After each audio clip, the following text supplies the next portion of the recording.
लूका का सुसमाचार अध्याय 13 वचन 6 से लेकर 9 तक मैं पढ़ रही हूँ। ध्यान देकर सुनो।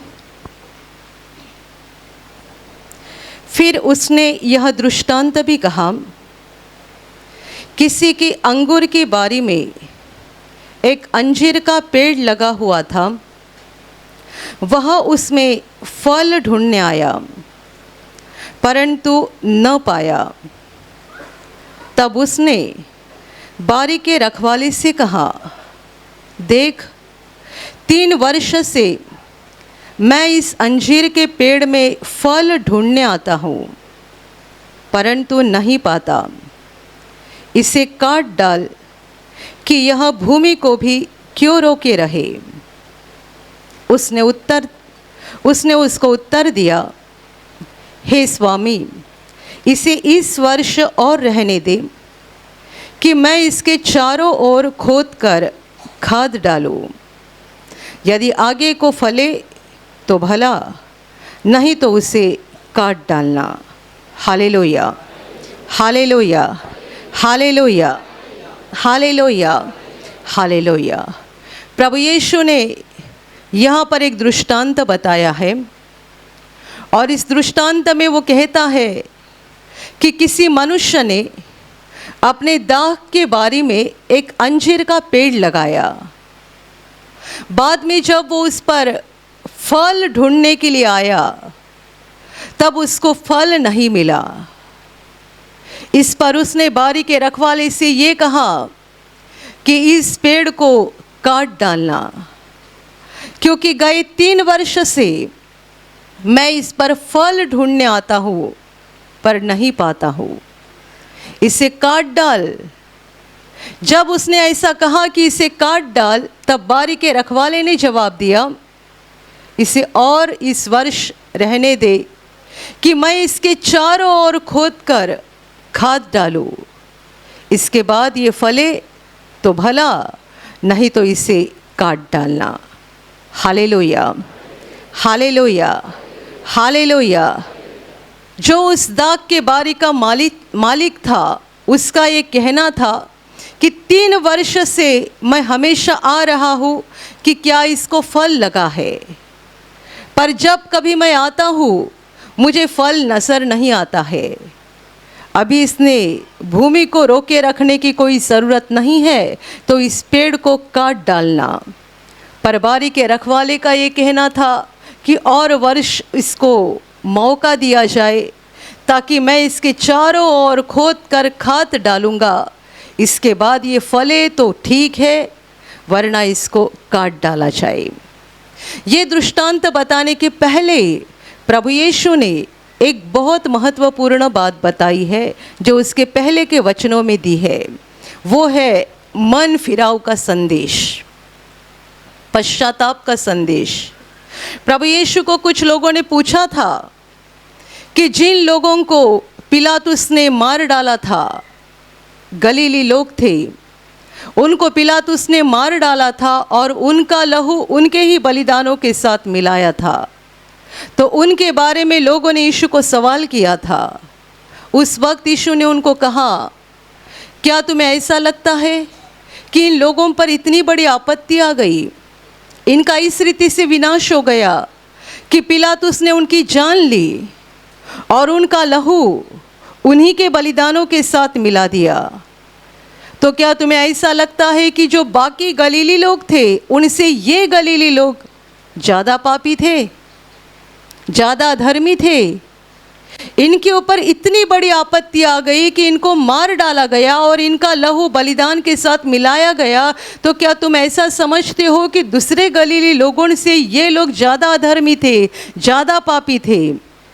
मैं तुमसे कहता हूँ नहीं, परंतु यदि तुमने पश्चाताप नहीं किया, तुमने अपना मन नहीं फिराया, तो तुम्हारा भी उन्हीं लोगों की तरह विनाश हो जाएगा।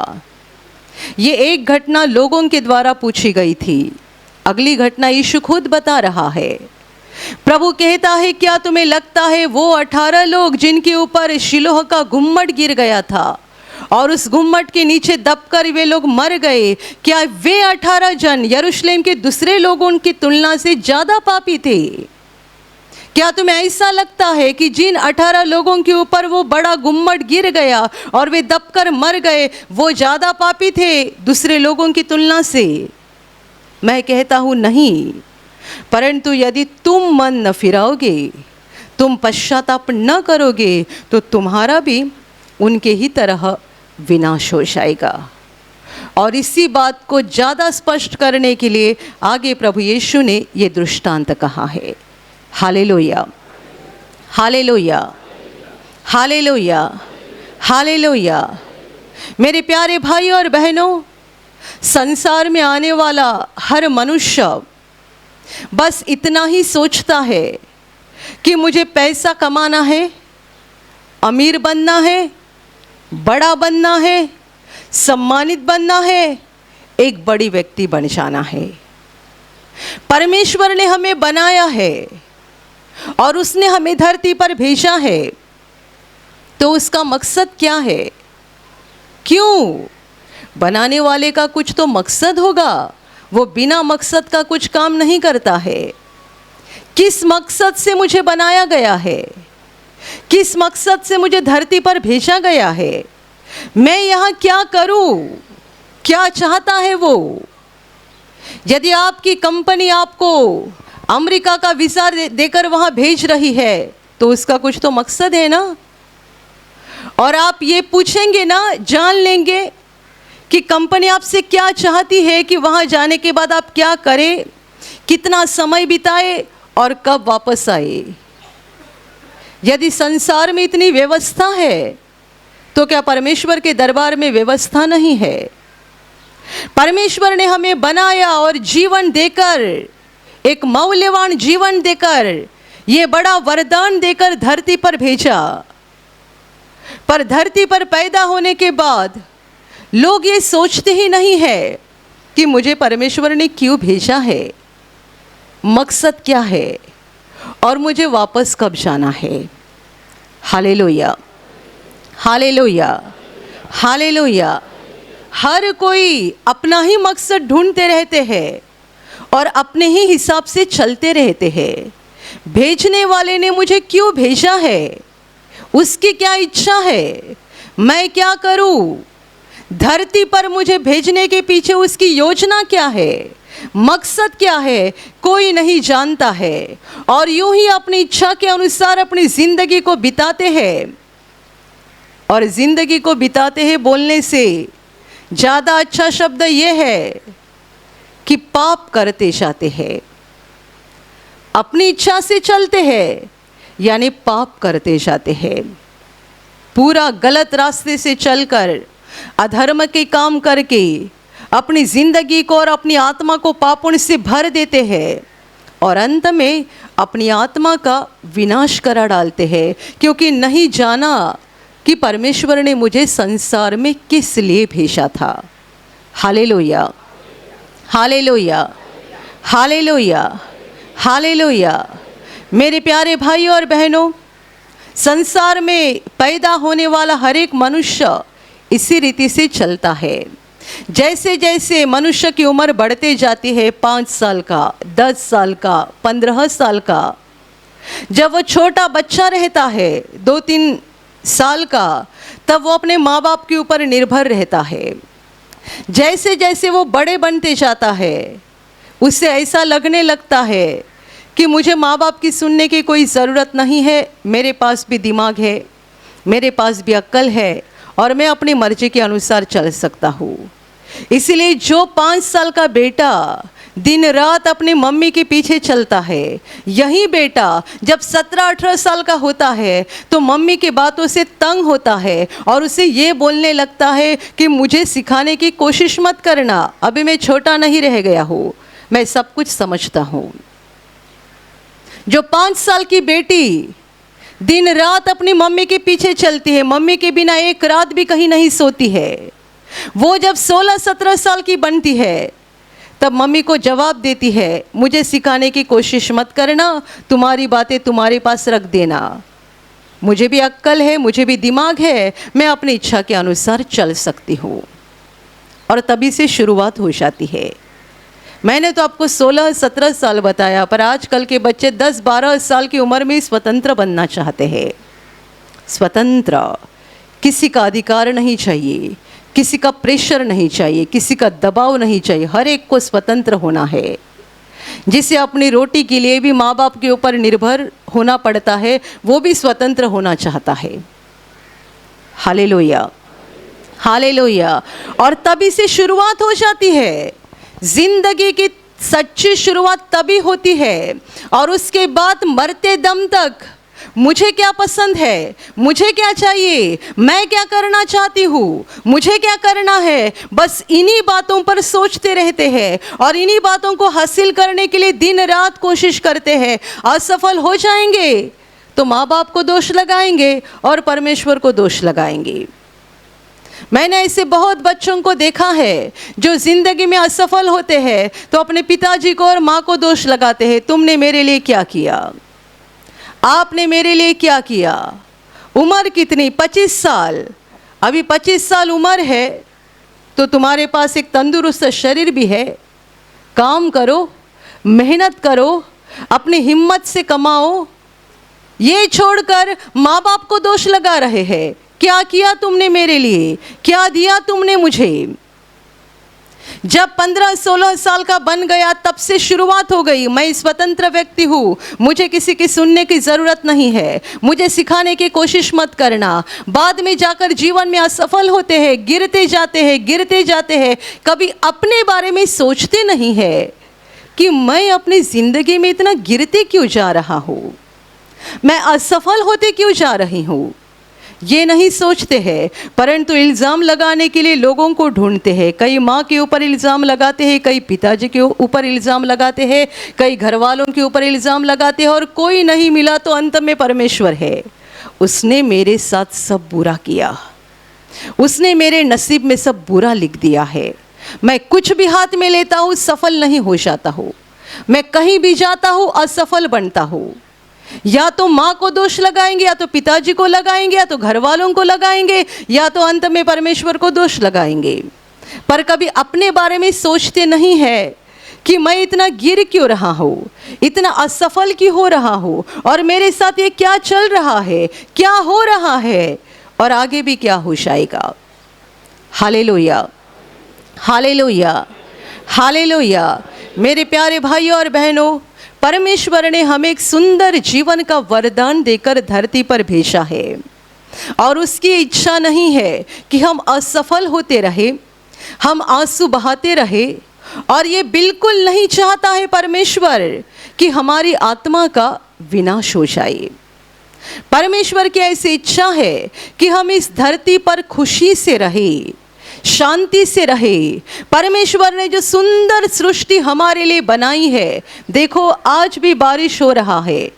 मनुष्य इतना बिगड़ गया है, इंसान इतना बिगड़ गया है, तो भी सृष्टि अपना काम बराबर कर रही है, परमेश्वर की आज्ञा का पालन कर रही है। संसार में पाप बढ़ गया है, मनुष्य बिगड़ गया है, पर बारिश हो रहा है, खेतों में अनाज उग रहा है, पेड़ को फल आ रहे हैं।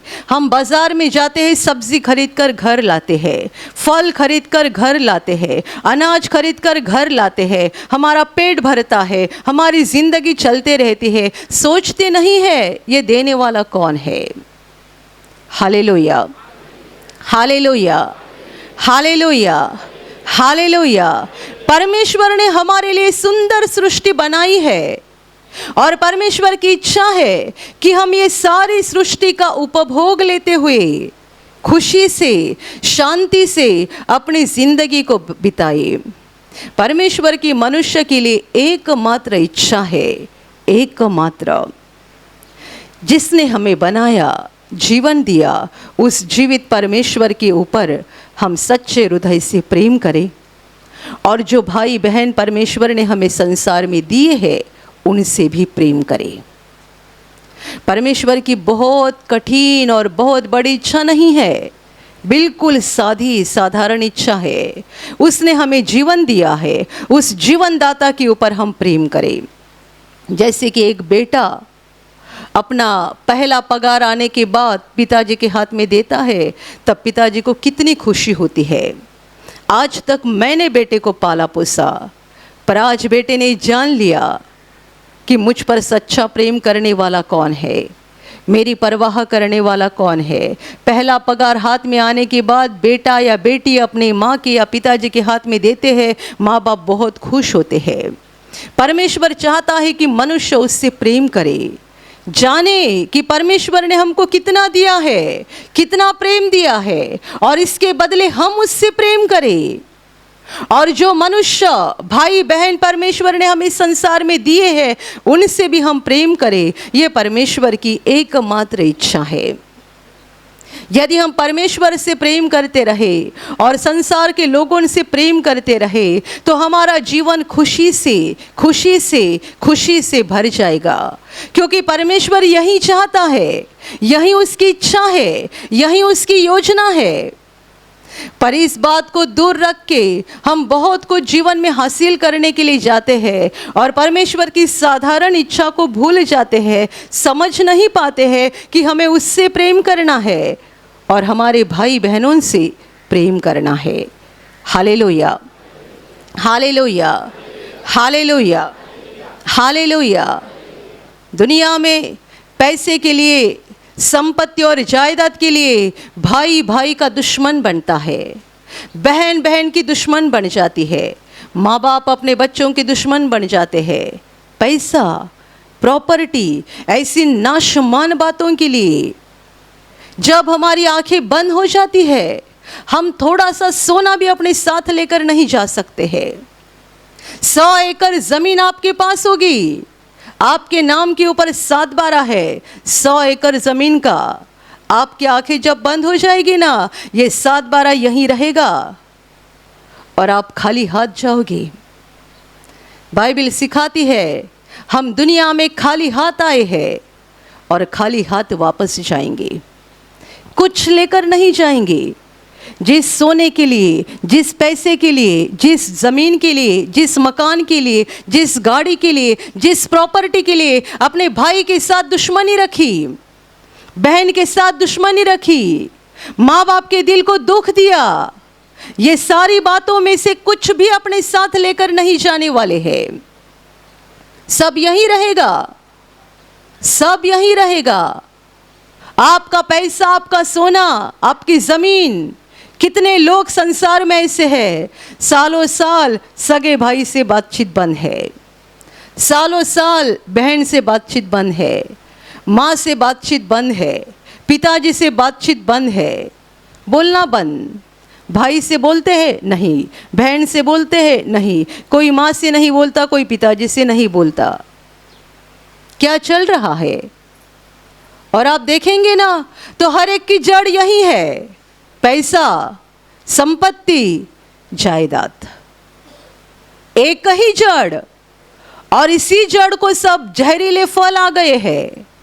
कोई भाई से सालों साल बात नहीं करता है, कोई बहन के साथ रिश्ता नहीं रखता है, कोई माँ बाप के साथ रिश्ता नहीं रखता है। परमेश्वर ने क्या हमें संसार में इसलिए भेजा है? वो चाहता है कि हम उससे प्रेम करें और हम हमारे भाई बहनों से प्रेम करें, क्योंकि सबका बनाने वाला एक है।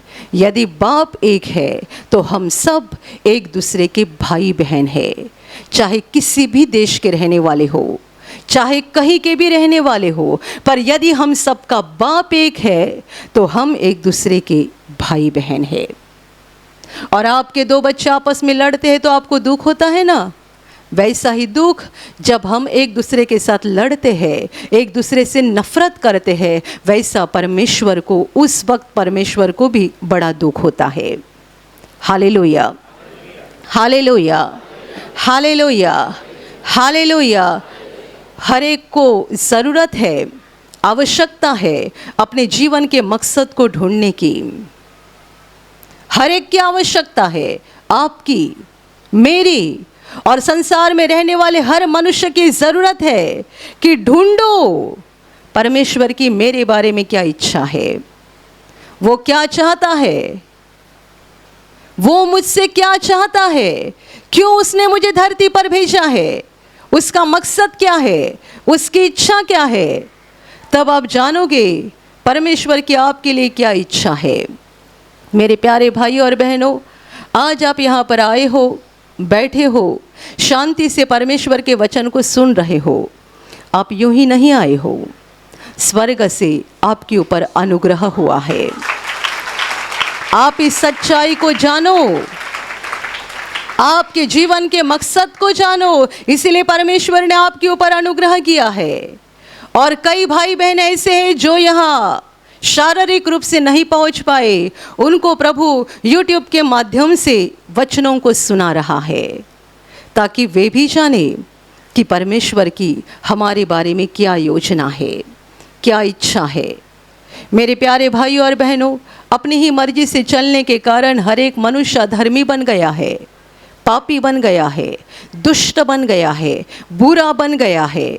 और इसलिए परमेश्वर ने अपने पुत्र को यीशु मसीह को धरती पर भेजा है हमारे पापों का दंड लेने के लिए।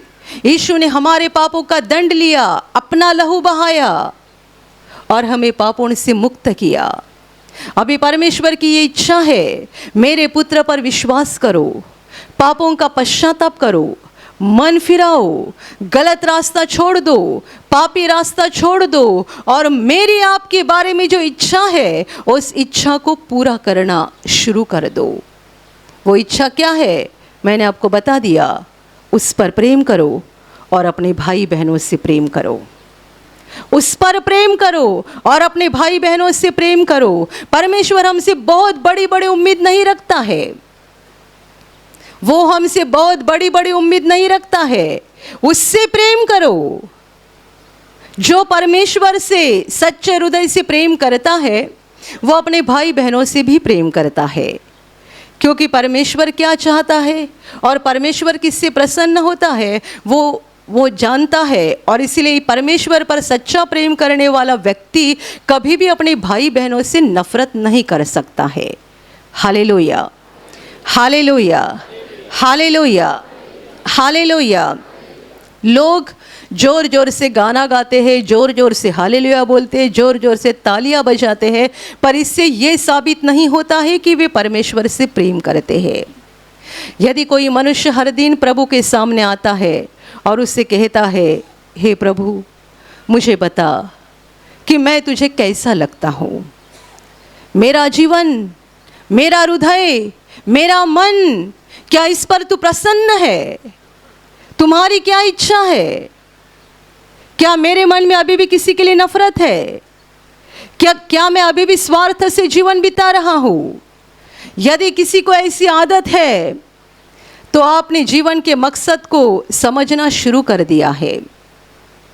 पर हम जब भी प्रार्थना में बैठते हैं तब हम क्या करते हैं, प्रभु मुझे ऐसी ऐसी बीमारी है, ठीक कर दे, मेरे बेटे की परीक्षा चालू है, उसको मदद कर, अच्छे अंक लाए, मेरी बेटी की शादी की उम्र हो गई है, उसे अच्छा लड़का मिल जाए, मेरे ऊपर कर्जे का बोझ हो गया है, कर्जा ख़त्म हो जाए, मेरी तनख्वाह 15,000 है, 25,000 बन जाए। हम जब प्रभु के सामने आते हैं एक बड़ी लिस्ट लेकर आते हैं, ये चाहिए, वो चाहिए, ये परेशानी दूर कर, वो परेशानी दूर कर, इस घटी को पूरा कर। मैं आपसे ये नहीं कहूँगी कि ये गलत बात है, ये गलत बात नहीं, आप प्रभु से मांगो ज़रूर, वो देने वाला परमेश्वर है। पर आप सच्ची प्रार्थना क्या है ये भी जान लो। जब आप प्रभु के पास आते हैं तब बड़ी लिस्ट लेकर, अपनी लिस्ट प्रभु के सामने रखकर फिर निकल मत जाओ, बैठो उसके सामने। उसने आप पर कितना प्रेम किया है, कितना अनुग्रह किया है, कितने आशीष दिए हैं, उसको स्मरण करके उसका धन्यवाद करो। और फिर प्रभु से पूछो, क्या मैं आपको ठीक लग रही हूँ, क्या मैं आपको ठीक लग रहा हूँ, मेरी आत्मा क्या आपको ठीक लग रही है कि योग्य हालत में है, सही स्थिति में है। बताओ मुझे क्या बदलाव करना है, बताओ मुझे क्या बदलाव करना है। यदि कोई मनुष्य प्रभु से हर दिन ये पूछता है और पवित्र आत्मा की प्रेरणा के अनुसार अपने अंदर बदलाव कर रहा है, तो ये मनुष्य परमेश्वर के करीब जा रहा है, नज़दीक जा रहा है। उसके जीवन के द्वारा परमेश्वर प्रसन्न हो रहा है, खुश हो रहा है। बहुत सारे लोग अपने बारे में समझते हैं मैं सही हूँ, मेरा सब सही है, वो गलत है, वो गलत है, वो गलत है, वो गलत है। हर पति कहेगा मेरी औरत गलत है, हर पत्नी कहेगी मेरे पति गलत है। हर कोई एक दूसरे के ऊपर इल्ज़ाम लगाते हैं। प्रभु यीशु ने कहा क्या तुम्हें लगता है जिन लोगों को पिलातुस ने जान से मार डाला वे दूसरे लोगों से ज़्यादा पापी थे? क्या तुम्हें यह लगता है जिनके ऊपर गुम्मट गिरा और वे दब के मर गए, क्या वे दूसरे यरूशलेम के लोगों से ज़्यादा पापी थे? किसी के ऊपर बड़ी आपत्ति आ गई कि हम तुरंत बोल देते हैं सचमुच बड़ा पापी था, बड़ा पापी, बड़ा पापी। हम दूसरों के ऊपर उंगली उठाने के लिए कभी भी देर नहीं करते हैं, तुरंत बोलते बड़े पापी है। जिनको पिलातुस ने मार डाला क्या वे बड़े पापी थे दूसरे लोगों की तुलना से? जो गुम्मट के नीचे दब के मर गए क्या वे दूसरे यरूशलेम के लोगों से ज़्यादा पापी थे? यीशु कहता है नहीं, ये मेरे शब्द नहीं है, न्याय करने वाले परमेश्वर के शब्द है। नहीं, जिनके ऊपर इतनी बड़ी आपत्ति आ गई और उस आपत्ति में उनका विनाश हो गया वे दूसरे लोगों से ज़्यादा पापी नहीं थे। पर ये तुम्हें परमेश्वर ने सबक दिलाया है, जब तक अवसर है, मौका है, परमेश्वर के अनुग्रह का समय आपके जीवन में चल रहा है, तब तक अपने हृदय को बदलो, वरना ये समय खत्म हो जाएगा और आपका पेड़ काट डाला जाएगा और उसको दाग की बारी में से बाहर फेंका जाएगा। ये दाग की बारी यानी परमेश्वर का राज्य है। परमेश्वर के राज्य से बाहर निकलना, परमेश्वर के राज्य से हमें बाहर फेंका जाना, इससे खतरनाक बात और कौन सी भी नहीं है। आप क्या संभाल रहे हैं? आपके प्रॉपर्टी के पेपर। आप क्या संभाल रहे हैं? आपके गाड़ी के पेपर। संभालो कि आप परमेश्वर के घर से बाहर ना फेंके जाए। संभालो कि परमेश्वर के राज्य से आपको बाहर ना फेंका जाए। किन को बाहर फेंका जाता है? किन का पेड़ काट डाला जाता है?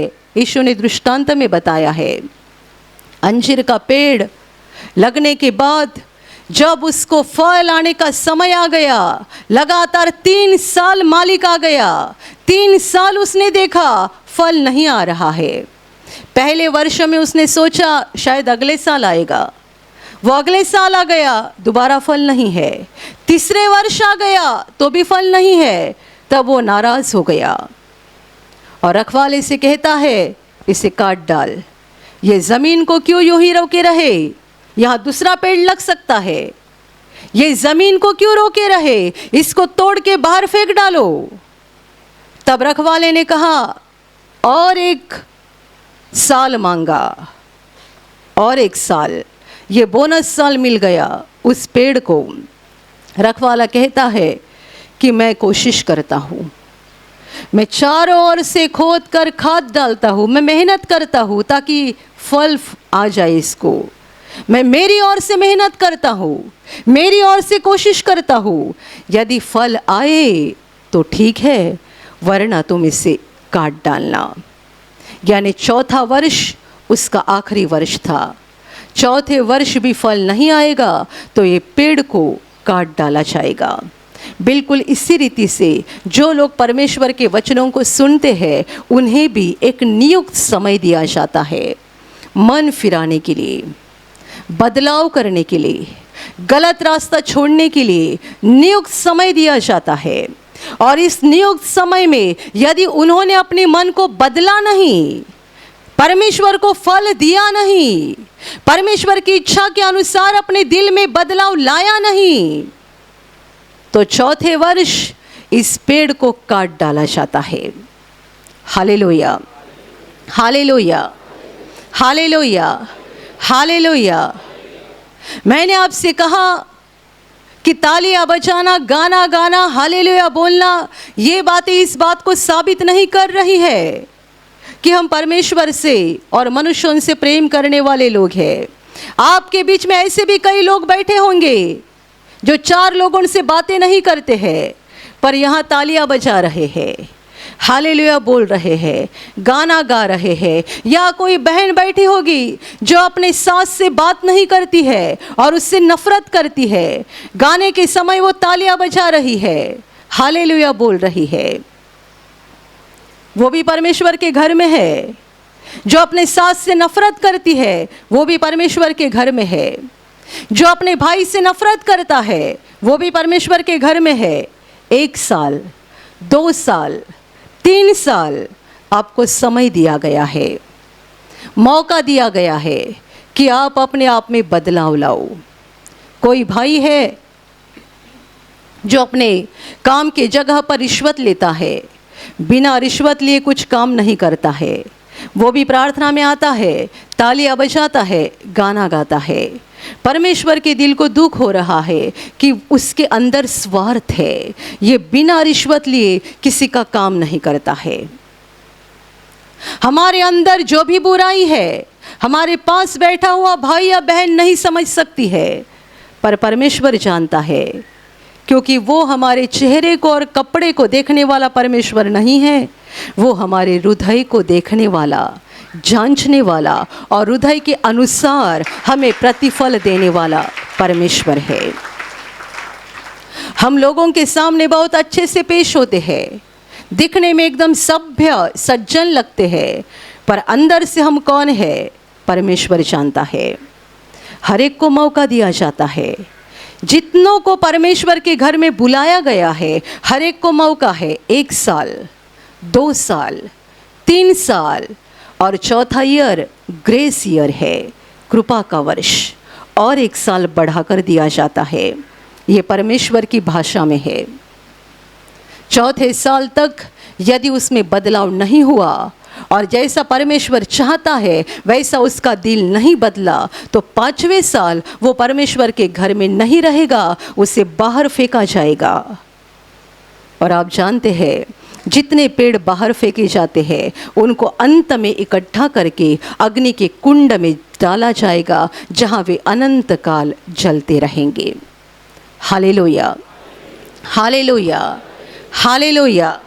मन फिराने की ज़रूरत है, पश्चाताप की ज़रूरत है, अपने आप में बदलाव करने की ज़रूरत है। आप में ऐसी कोई बहन है, ऐसे कोई भाई है, आप किसके साथ बात नहीं करते हैं, किसके साथ आपने दुश्मनी रखी है, किसके खिलाफ आप दिन रात दूसरों को बताते रहते हैं, किसके बारे में आपके अंदर आपने नफरत भर के रखी है, कड़वाहट भर के रखी है, ढूंढो।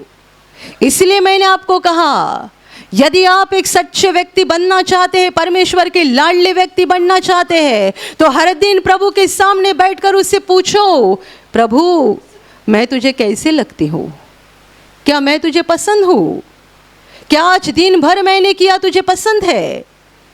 क्या मेरा चाल चलन, मेरा बर्ताव, मेरा बोलना, मेरे सोच विचार क्या तुझे पसंद है? हर दिन पूछा करो, प्रभु आपको बताएगा। जैसा प्रभु बताएगा वैसा आप अपने अंदर बदलाव करते जाओ, तो क्या हो जाएगा, आपका पेड़ काटने की नौबत नहीं आएगी, आपके पेड़ को फल आ जाएंगे। बदला हुआ हृदय जिसमें प्रेम भरा है, जो परमेश्वर से प्रेम करता है और मनुष्यों से प्रेम करता है, ये परमेश्वर को फल देने वाला पेड़ है। ये काटा नहीं जाएगा, ये परमेश्वर से आशीषित बन जाएगा।